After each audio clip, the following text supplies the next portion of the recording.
السلام علیکم ورحمۃ اللہ وبرکاتہ۔ الحمدللہ وکفا والصلاة والسلام علی من لا نبی بعد،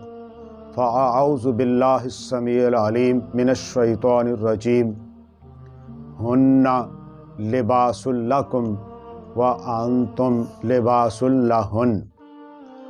قال النبی صلی اللہ علیہ وسلم خیرکم خیرکم لأہلہ وانا خیر لأہلی۔ میرے محترم بھائیوں، اسلام میں خامد اور بیوی کا جو رشتہ ناتا ہے، اس کو بڑا بابرکت اور بڑا قابل احترام اور بڑا اس کو اہم ترین قرار دیا گیا ہے۔ جو میں نے آیت پڑھی سورہ البقرہ میں، اللہ تعالیٰ نے فرمایا، میں نے وہاں کچھ آیت کا حصہ پڑھا ہے جس میں اللہ تعالیٰ نے فرمایا کہ خامد اور بیوی ایک دوسرے کا لباس ہے، ایک دوسرے کا وہ اتنا احترام ہے کہ وہ ایک دوسرے کی ہر کمزوری اور کوتاہی کے اوپر، کمی کے اوپر پردہ ڈالنے والی ہے۔ اور جب میں نے حدیث پڑھی، اس میں نبی علیہ السلام نے فرمایا کہ تم میں سے وہ بندہ بہتر ہے جو اپنے گھر والوں کے ساتھ بہتر ہے، یعنی بیوی کے ساتھ، اور میں بھی اپنے اہل خانہ کے ساتھ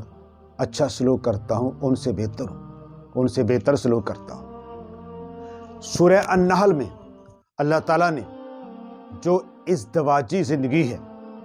خامد اور بیوی کی زندگی اور ان کی جو معاشرت ہے، اس کو اللہ تعالیٰ نے اپنی قدرت کی جو نشانیاں ہیں ان کے اندر تذکرہ کیا ہے کہ اللہ تعالیٰ کا انعام ہے، اللہ تعالیٰ کی نشانی ہے، اللہ تعالیٰ کی قدرت ہے کہ دیکھو دو اجنبی ہیں، ان کے درمیان اللہ تعالیٰ نے دیکھو کتنا قابل احترام تعلق اور رشتہ جو ہے وہ قائم کر دیا ہے۔ ہمارے عام طور پر خامد اور بیوی کی لڑائی معروف ہے، لیکن بھائیوں یہاں لڑائی والا مسئلہ نہیں ہے۔ نبی کریم صلی اللہ علیہ وسلم کی زندگی، سیرت طیبہ، اگر نماز میں ہمارے لیے نمونہ ہے، روزہ میں ہے، حج میں ہے، زکوٰۃ میں ہے، باقی معاملات کے اندر ہے،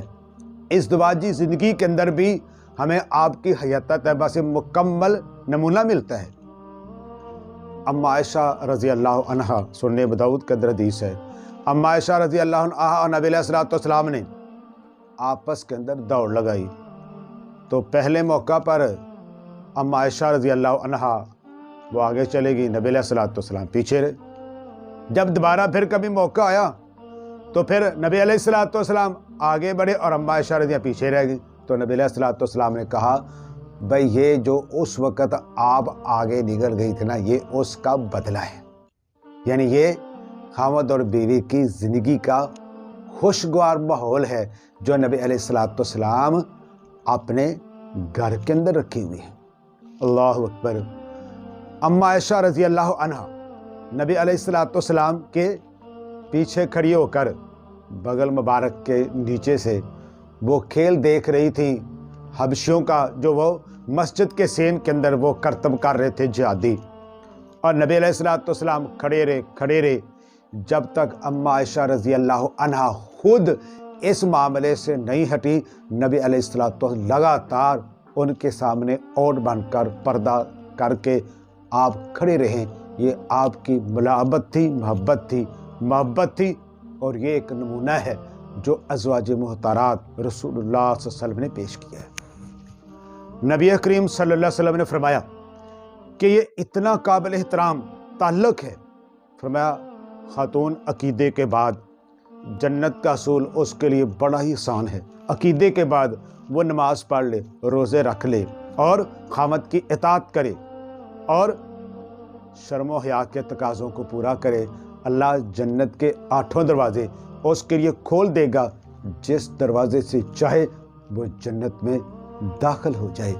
تو یہ ساری باتیں، ان کا مقصد یہ ہوا خامد اور بیوی کی جو زندگی ہے، اس کا یہ مطلب نہیں ہوتا کہ وہ آپس کے اندر لڑتے رہیں، آپس کے اندر زد بازی کریں، آپس کے اندر ایک دوسرے کو نیچا دکھائیں، نہیں، ان کی جو ازدواجی زندگی ہے، معاشرت جو ہے، اس حیثیت سے وہ قابل احترام ہے، وہ مقدس بھی ہے، ہر لحاظ سے